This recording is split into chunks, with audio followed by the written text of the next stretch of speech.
अनदेखा नजरिया में मैं आशीष यात्रे आपका स्वागत करता हूं।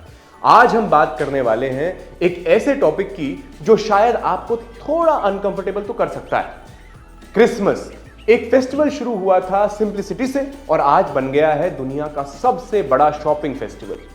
सिर्फ अमेरिका में ही इस साल हॉलिडे सीजन में 957.3 बिलियन का बिजनेस होने वाला है, यानी कि कुछ कंट्रीज के पूरे एनुअल जीडीपी से ज्यादा सिर्फ एक फेस्टिवल पर खर्च हो रहा है। सोचो, ये अमाउंट स्विट्जरलैंड और सऊदी अरेबिया की जीडीपी के करीब है।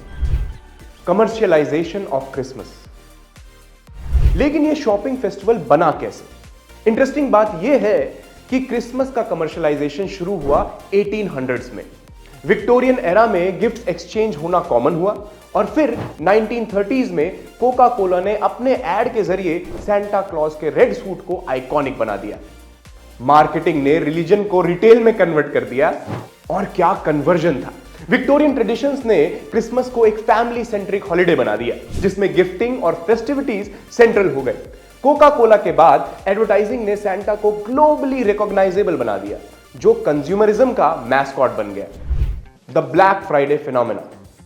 ब्लैक फ्राइडे की कहानी और भी इंटरेस्टिंग है।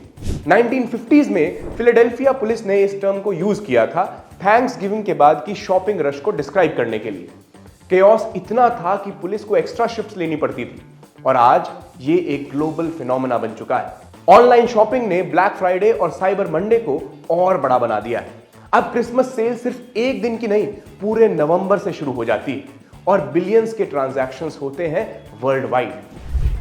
Global economic impact. Global economy में क्रिसमस का इंपैक्ट मैसिव है। चाइना अकेला 10 billion worth Christmas decorations export करता है। टेम्पररी जॉब्स क्रिएट होते हैं, सप्लाई चेन्स फुल कैपेसिटी पे काम करती हैं। रिटेल स्टोर्स का 20 to 30% एनुअल बिजनेस सिर्फ क्रिसमस हॉलिडे सीजन में ही होता है। वॉलमार्ट और अमेज़न जैसे रिटेल जायंट्स इस टाइम पर अपनी मैक्सिमम सेल्स दिखाते हैं। यूएस में सिर्फ हॉलिडे शिपिंग्स में बिलियंस का खर्चा हो जाता है, और लॉजिस्टिक इंडस्ट्री इस डिमांड को हैंडल करने के लिए टेम्पररी स्टाफ हायर करती है। Technology and consumerism. Shopping patterns evolve हो रहे हैं और टेक्नोलॉजी ने इसे और इंटरेस्टिंग बना दिया है। बाय नाउ पे लेटर स्कीम पॉपुलर हो रही है, जो यंग जनरेशन को टारगेट करने का एक नया तरीका भी है। सोशल मीडिया इन्फ्लुएंसर्स अपने क्रिसमस शॉपिंग हॉल्स शेयर करते हैं, उनके मिलियंस ऑफ फॉलोअर्स उन्हीं प्रोडक्ट्स को खरीदते हैं। बिग डेटा यूज करके पर्सनलाइज्ड डील्स ऑफर किए जाते हैं। आपके ब्राउजिंग हिस्ट्री और सोशल मीडिया एक्टिविटी के बेसिस पर रिकमेंडेशंस टेलर किए जाते हैं।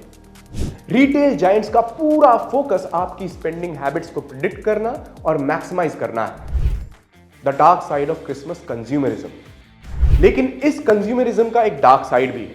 क्रिसमस के time credit card debt spike करता है। यूके में 43% लोग क्रेडिट कार्ड यूज करते हैं क्रिसमस शॉपिंग के लिए। फाइनेंशियल प्रेशर इतना होता है कि जनवरी में जनवरी ब्लूज के केसेस बन जाते हैं। सोशल मीडिया पर दिखावा और एडवर्टाइजिंग का साइकोलॉजिकल इंपैक्ट लोगों को अननेसेसरली खर्च करने के लिए पुश करता है।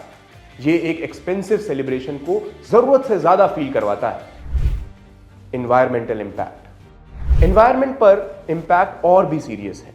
क्रिसमस के टाइम वेस्ट जनरेशन 30% तक बढ़ जाता है। गिफ्ट रैपिंग पेपर्स, पैकेजिंग और डेकोरेशंस का कार्बन फुटप्रिंट ह्यूज है।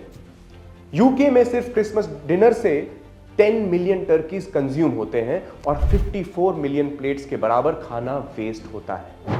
प्लास्टिक डेकोरेशंस और आर्टिफिशियल ट्रीज सेंचुरीज तक एनवायरनमेंट में रहेंगे। क्लाइमेट चेंज के टाइम पर यह इंपैक्ट और ज्यादा विजिबल होता है। The future of consumerism. Future में कंजम्पशन और बढ़ेगा। ऑनलाइन प्लेटफॉर्म्स प्रिडिक्ट करते हैं कि नेक्स्ट 5 इयर्स में क्रिसमस शॉपिंग मोस्टली डिजिटल हो जाएगी। एआई और machine learning customer behaviour predict करेंगे और virtual reality shopping experience common हो जाएंगे। लेकिन सस्टेनेबल ऑप्शंस की डिमांड भी बढ़ रही है। Eco friendly decorations, reusable gift wrapping और डिजिटल गिफ्ट्स ट्रेंड कर रहे हैं। लेकिन क्वेश्चन ये है कि क्या ये एक्चुअल सॉल्यूशंस हैं या सिर्फ गिल्ट को कम करने का तरीका? Very good point. अब सोचने वाली बात यह है, क्या हम फेस्टिवल के ट्रू मीनिंग को भूल गए हैं? क्या गिविंग का मतलब सिर्फ एक्सपेंसिव गिफ्ट्स देना ही रह गया है? या फिर टाइम आ गया है रीथिंक करने का कि सेलिब्रेशंस का एक्चुअल मतलब क्या है? ये बात आप मुझे कमेंट्स में जरूर बताएंगे। आप कितना स्पेंड करते हैं क्रिसमस शॉपिंग पर? क्या आपको लगता है कि फेस्टिवल्स ओवर कमर्शियलाइज्ड हो चुके हैं? Remember, Joy of giving important है, लेकिन रिस्पॉन्सिबल गिविंग ज्यादा इंपॉर्टेंट है। फेस्टिवल चाहे कोई भी हो, उसका एसेंस प्रिजर्व करना बेहद जरूरी है। मैं हूं आशीष आत्रे, आपको मिलूंगा अपनी अगली वीडियो में। तब तक के लिए मेरी क्रिसमस।